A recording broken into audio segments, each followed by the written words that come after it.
My name is Andrea Tiberio dos Santos and I live in Lisbon. What time is it now?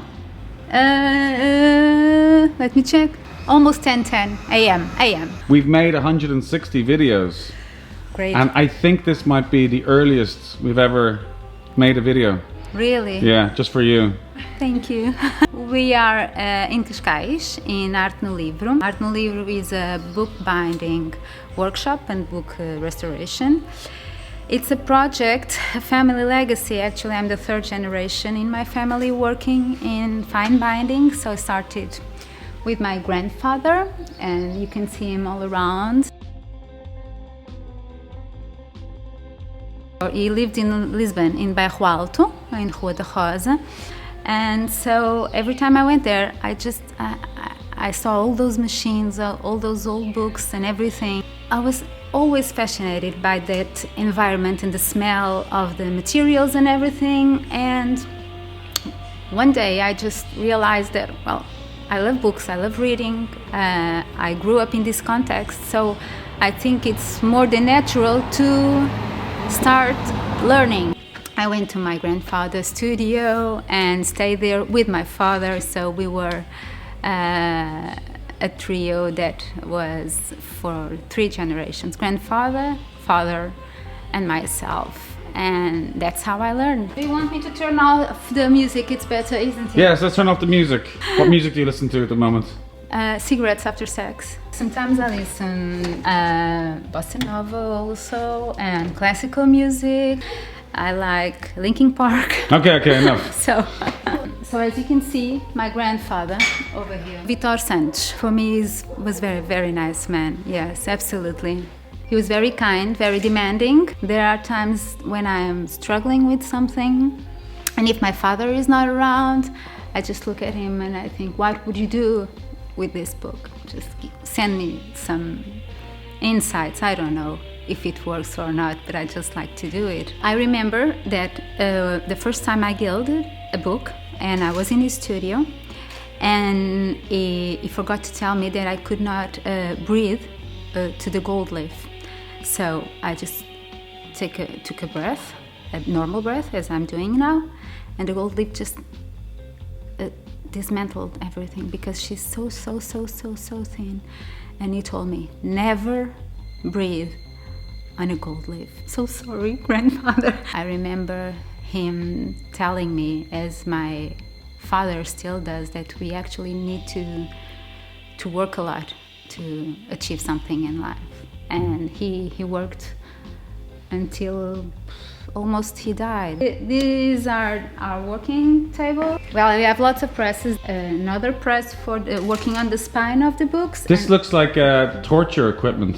Well, if you put your hand in it, it will be or other part of your body, of course. It will be. It's a chalkboard, and accidentally, I just had my finger underneath this. I'm not getting into a fight with you. No, don't. And this is different tools that we use. And in here you have a guillotine. The guillotine is used to chop the top of the book, the bottom, the spine, the front of the book. You bind books? Yeah. Like in a kind of old worldy style, am I right? Completely. That's what it's all about. It's all about old worldy putting together books. Exactly. So who does this today? Like what's the point of it today? Well, the thing is that nowadays people don't engage with books as they used to be. So you have these people that actually enjoy books by its content and by its object, and they like to have beautiful and unique books. More classical, more contemporary, more design. And so it's what we do. We have these our clients are people that actually enjoy reading a lot, and some of them are collectors and they collect books. What I think is that, well, I have pieces of me spread all around in the books that I bind. It's kind of cool thinking about it. One day when I'm not here anymore, there will be parts of my self if I can say so, in the things that I've done. So these all are works in progress. A book that I did, this is an artistic book because it has scales from the fish. Okay. Oh, wow. Okay. You see? And all these books that you see here, it takes a lot of time, a lot of patience, and it's a very meditative process and lonely process that I enjoy. What did you want to be when you were a child? I was talking with Rita about it in a while. I wanted to be a photojournalist. I wanted to be... That's Rita's a bit of a photojournalist. That's why we started talking. Mm-hmm. And I love dancing, so I wanted to do photojournalist. I wanted to... an engineer. There was a time when I wanted to be a civil engineer, and I wanted to work with books. I knew that. I don't know exactly how would I manage to do it. And I wanted to be a lawyer. There was a time I wanted to be a lawyer, but then I gave up because... I think you'd be a good lawyer. Really? You've got that serious kind of lawyer vibe, I can imagine. I'm serious, you think? No, but I can just imagine you like in a suit being a bit kind of like intimidating. The thing... God, you want to be all these things. What do you want to be next? I want to continue doing this. This is what I want to do for the rest of my life. Being able to give people something that when they receive it, I know that I'm doing something good for the others. People receive the book that I made and they feel happy and they say, well, thank you.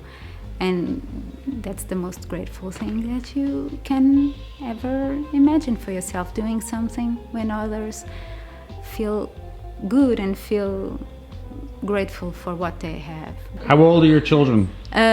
Youngest, the boy, he's 12. The middle one, the girl, she's 16.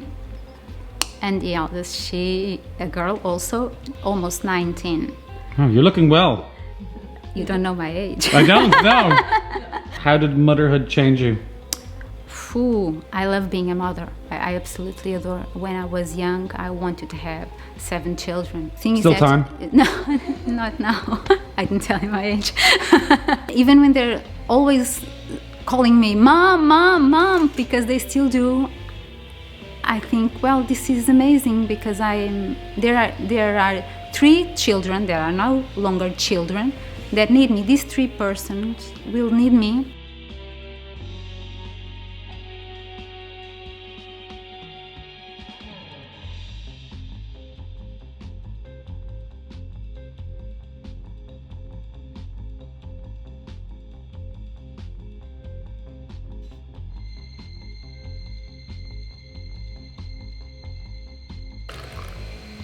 Can you pour yourself a little bit of coffee as well so we can just do a little coffee cheers? Yeah.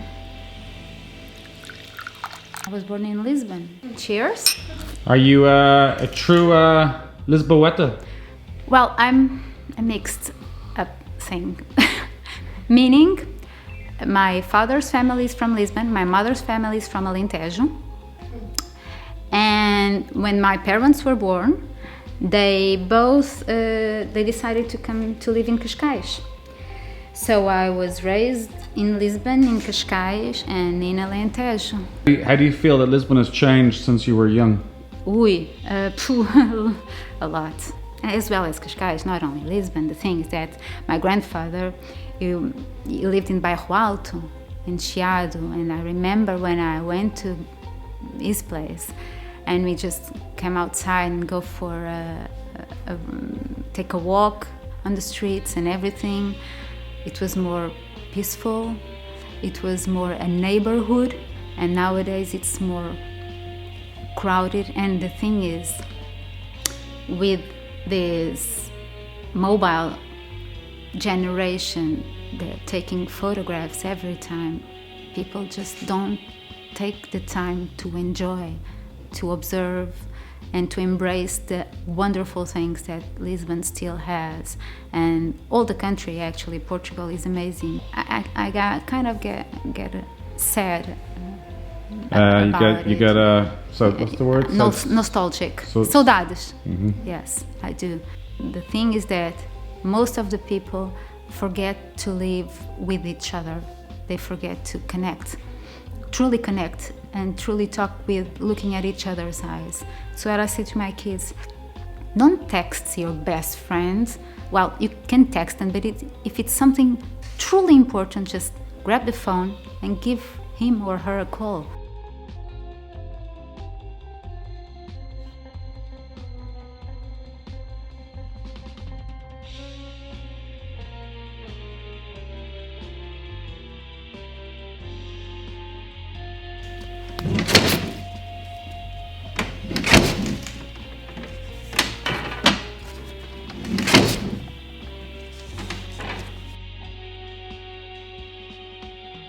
Get inside.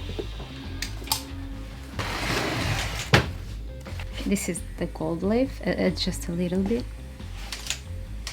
Don't breathe. To cut little pieces. My great grandfather, my grandfather's father, exactly. What year is that photograph from?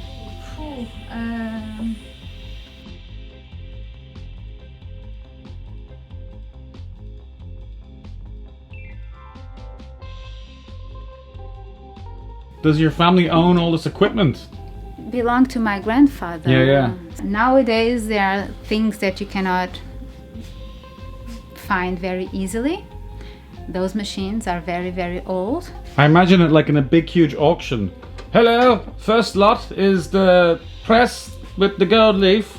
Yeah. Do I have bidding at $1,000? You could make a fortune. No, I don't want to. You refuse to? Yeah, I refuse to. I cannot detach from it. So the business side, I cannot see this as a business, a flaw that I have, and I'm aware of it.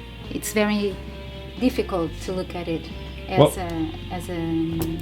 a business. My kids tell me, well, if you love what you're doing, that's great. Mom changes her job. She was working in a company with a salary at the end of the month, and she decided at the age of 39 to change her life because she wanted to pursue something that actually fulfilled her more.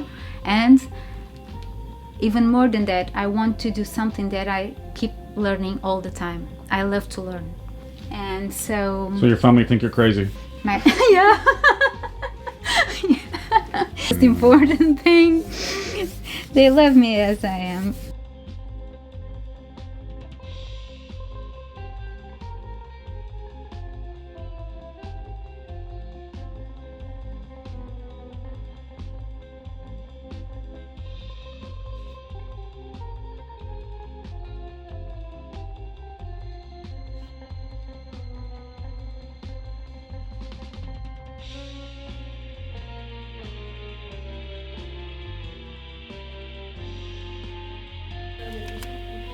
She's gonna get high in the book.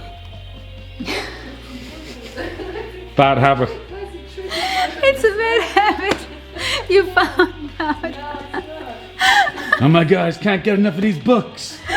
Give me more.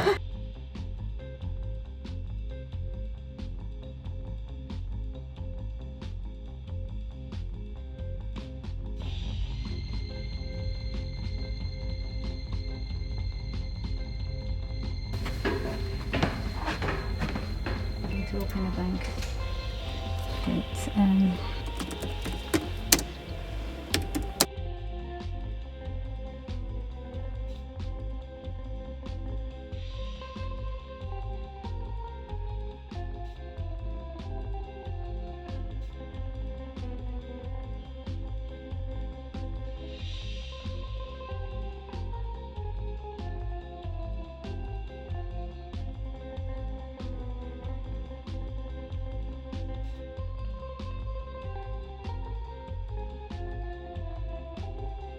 Hi Andrea. Hi, How are you? I'm fine. I'm great. This tree.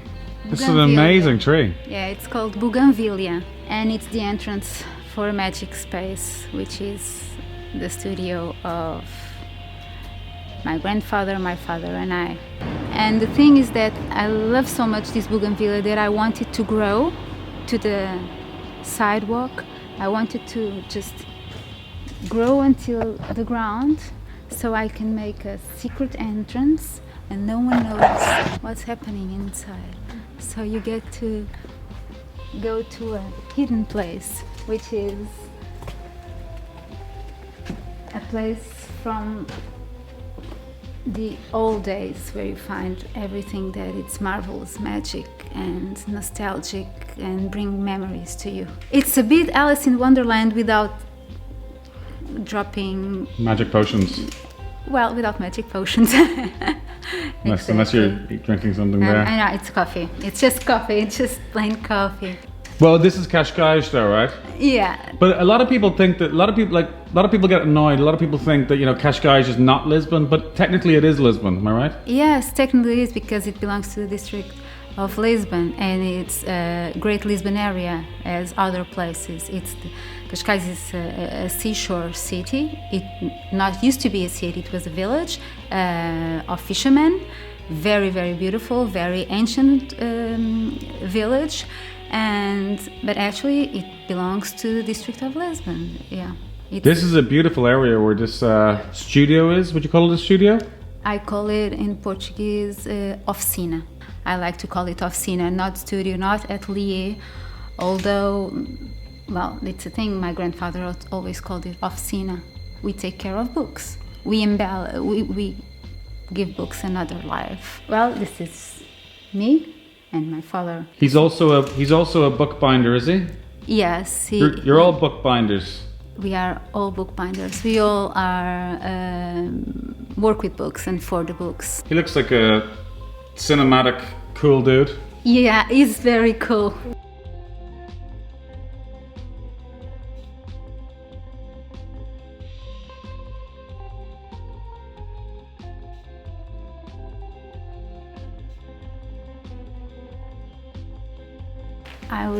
I would like to create a place where everyone felt welcome to stay, to write letters, to be with books, to make some research, to learn. That's why I teach also.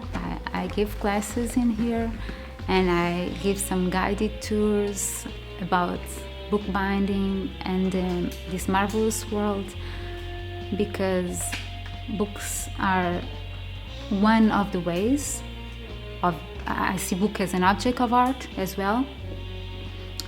And if you spend time just looking at the book and reading it again, your mind just goes somewhere else. And people I'm not sure if the word is should, people should give it a try and read more. It's an addiction. Books are an addiction. And you're addicted. I'm addicted. I could sing now, addicted to love. And here. I was thinking if you want to go through the park. Do you know the park Marechal de Carmona? But the best part of the water. Okay, well let's go this way then. Fine.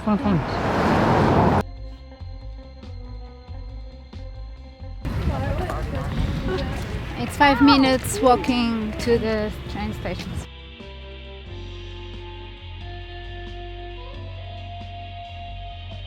This is one of the most beautiful places in the world for me. Why? It's the ocean, and you can actually see that it's a never-ending ocean, although you know it will end someplace. But when I'm here, I just sit in one of these rocks or lie down or just look at the ocean, and today is very calm. What's the Portuguese book that everybody in the world must read? I don't have that answer. I don't think that we should impose a book.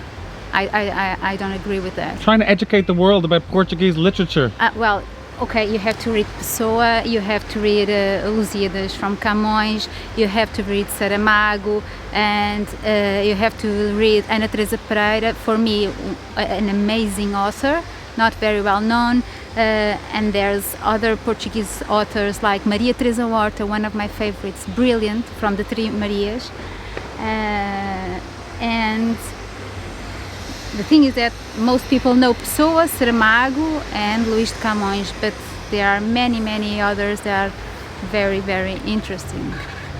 And Maria Teresa Horta is one of them. I love her. How do you feel about the future for Lisbon? I would like to think that